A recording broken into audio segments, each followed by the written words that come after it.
like if you look for LeBron James and his flaws in leadership, you're gonna find it. And that, like I said, it's like you're right in a sense, but at the same time, like it's pretty obvious, and it's pretty obvious how what LeBron is doing and how he's treating his teammates. So it's not something that's just like people are hyper focused on to try to figure this out. I really do believe, like, he's not even, I don't think he's even trying to hide it, bro. He's just over here. It's just completely obvious how he's treating his teammates. And I go back to 2019 and I use that as an example because that was a point in time where nobody was really hyper focused on LeBron James' leadership like that and leadership intangibles.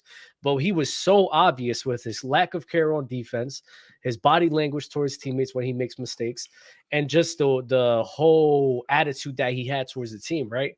Nobody was really looking at that to penalize him as a leader. It was just blatantly obvious how bad of a leader he was being. And that was the part where I just kind of disagreed with right there. Yeah, maybe it came across wrong. I don't think my point was you'll only see displays of bad leadership if you look in depth and have to examine.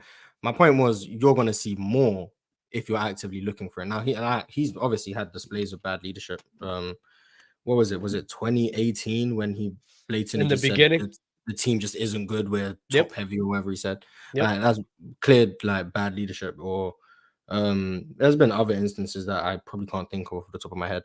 Or 2018 game 1 where he just blatantly quit in overtime. Or like, I'm not saying like they don't exist. My point is, if you scrutinize him more than you scrutinize everyone else, you're gonna find more that you wouldn't find looking at other guys. Like the more people seem to be now, the Warriors are losing.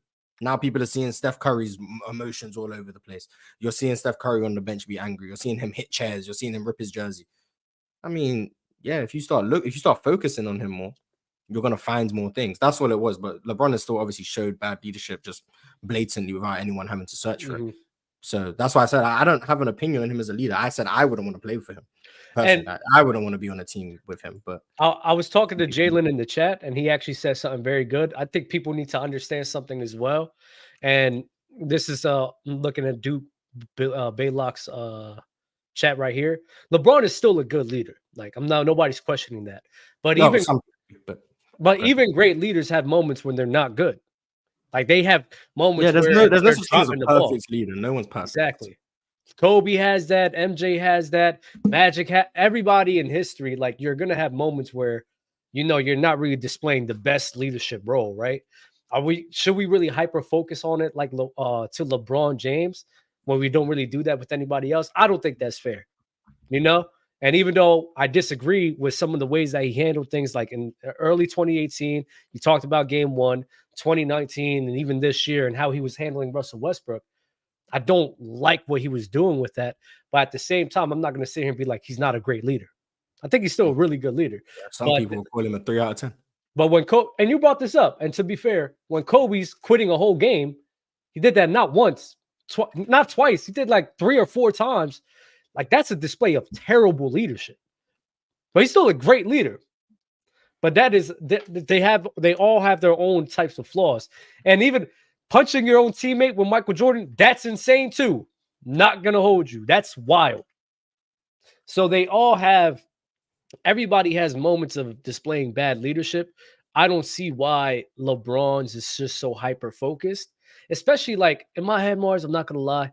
Like his son had a heart attack in the offseason, bro. Like you don't think that's messing with his mental as well, and that, he's kind of on edge, especially this year after something like that is going on. You feel me? Like that's like that. I'm sorry, that affects you, bro. So the fact that LeBron's kind of acting out like this, I could disagree with it, but at the same time, I'm not gonna really get on him like that because that man did go through something very traumatic this season. And I know if my son had anything like that, I'm not gonna lie, I'm not gonna be okay for a little bit. Like that's still like I'm gonna be a little bit more irritable. I'm gonna be a little bit more on edge. I'm gonna be a little bit more angrier because, like, bro, that's wild to deal with. You feel me?